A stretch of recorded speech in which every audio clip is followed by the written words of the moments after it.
안녕하세요, 후디입니다. 북쪽으로는 지중해, 서쪽으로는 대서양, 동쪽으로는 인도양에 둘러싸인 아프리카. 극심한 식수 부족을 겪고 있는 대륙이지만 세계에서 물을 보러 오는 관광객은 넘쳐납니다. 우리가 이름만 들어도 알 수 있는 강, 호수, 폭포의 물줄기는 지금도 대륙 곳곳에 스며들고 있습니다. 오늘은 아프리카의 물이 어디에서 어디로 흐르는지 그 지리적 위치를 찾아보겠습니다. 자, 먼저 강줄기를 훑어보죠. 나일강, 아프리카에서 가장 긴 강이죠.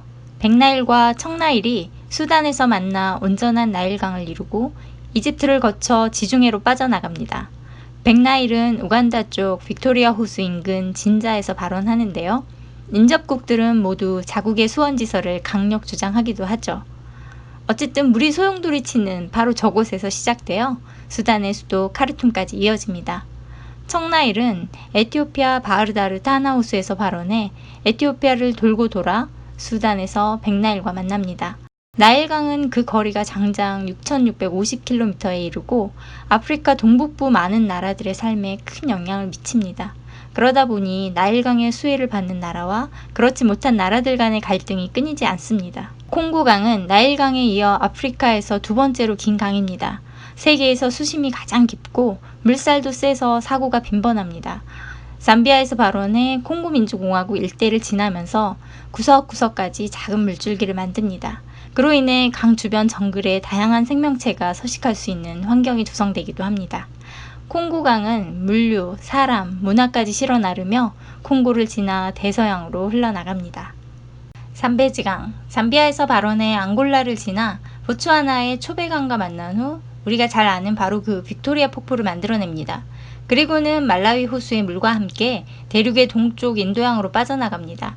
작은 물줄기가 강과 만나 폭포를 이루고 다시 호수를 지나 바다로 가는 여정이 우리네 삶과 많이 닮았습니다.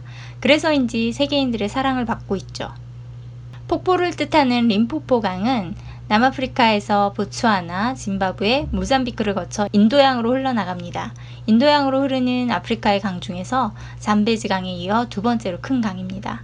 오렌지강, 강이 지나는 지역에 따라 가리프강, 그루테강 또는 생쿠강이라는 이름으로도 불리는데요. 레소토와 남아공의 경계인 드라켄즈버그 산맥에서 발원해서 남아공, 나미비아를 거쳐 대서양으로 빠져나갑니다. 니제르강, 니제르와 말리를 지나 베넨 국경을 거쳐 나이지리아까지 서아프리카 일대를 흐르는 큰 강인데요. 물이 있는 곳에 사람이 모여들고 사람이 모인 곳에 문명의 발달이 있죠. 니제르 강이 가나 왕국, 말리 왕국 등의 번성을 이루기도 했습니다. 금의 강이라 불리는 세네갈강, 기니 고원에서 발원한 물이 말리, 세네갈, 모리타니아를 지나 대서양으로 흘러나갑니다. 소금, 금, 노예 등의 자원 거래를 위한 중요한 교통로이던 세네갈강은 철도가 생긴 이후 경제적 가치가 많이 줄었지만 아직도 강에 의존하는 작은 경제활동은 여전합니다. 장미호수, 핑크호수로 많이 알려진 락로즈. 1970년대 극심한 가뭄으로 호수의 물이 줄어들자 바닥에 수금이 드러나면서 그 염도가 굉장히 높아졌는데요.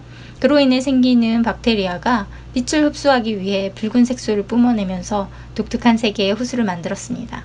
비교적 일조량이 많은 건기에 선명한 분홍을 띈다고 하니 이 시기에 관광을 해보는 것도 좋겠습니다. 이 호수의 관광객의 시선은 핑크에 머물겠지만 현지 주민들은 낮은 임금으로 소금 생산에 여념이 없습니다. 차드호는 차드, 카메룬, 나이지리아, 니제르와 국경을 맞대고 있습니다. 처음 발견된 이후 약 200여 년 동안 물의 95%가 줄어들어서 호수 일대의 수많은 동식물과 조류, 어류 등이 멸종되었어요. 호수와 함께 살아온 주민들조차도 생존 위기를 맞고 있습니다. 에티오피아 북부 바르다르에 있는 타나 호수는 앞서 소개해드린 청나일강의 발원지죠. 에티오피아 안에 있어 다른 나라와 국경을 공유하진 않습니다. 엘버트 호수는 빅토리아 호수에서 온 빅토리아 나일과 만나 백나일강을 이루는 중요한 지류 중 하나입니다. 우간다, 콩고민주공화국과 국경을 접하고 있습니다. 키부 호수는 콩고민주공화국, 루안다와 국경을 이루고 있는데요. 최근에는 호수 아래에 상당량의 천연가스 를 추출하자는 의견이 나오고 있는데요. 장기적으로 화산 폭발을 막고 수출로 경제 발전을 이루자는 요구입니다. 빅토리아 호수는 우간다, 케냐, 탄자니아의 국경에 맞닿아 있는 아프리카에서 가장 큰 호수입니다. 우간다 빅토리아 호수 인근 진자에서 발원하는 나일강의 원천이기도 하죠. 다양한 시클리드가 살던 호수에 초대형 육식어인 나일퍼치가 들어오면서 생태계가 급격히 변합니다. 녹조의 대량 증식으로 물이 썩어가고 말라리아가 창궐하더니 급기야 지구온난화까지 도미노처럼 호숫가 주민들의 삶도 서서히 무너지고 있습니다. 탕가니카 호수는 아프리카에서 가장 큰 호수이자 세계에서 두 번째로 깊은 호수인데요.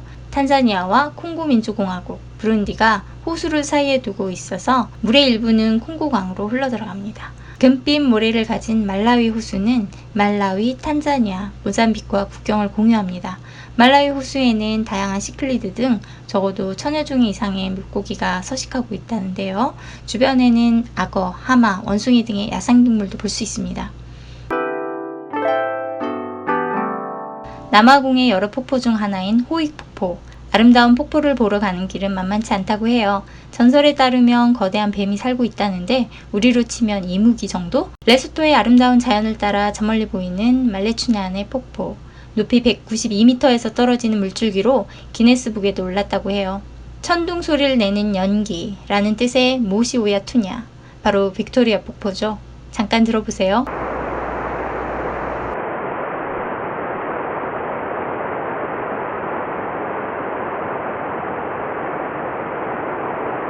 헬기를 타지 않고서는 세계 최고 폭포의 위용을 느끼긴 어렵겠죠. 앞서 소개해드린 잠베지강의 위치에 잠비아와 짐바브웨 국경이 되기도 합니다.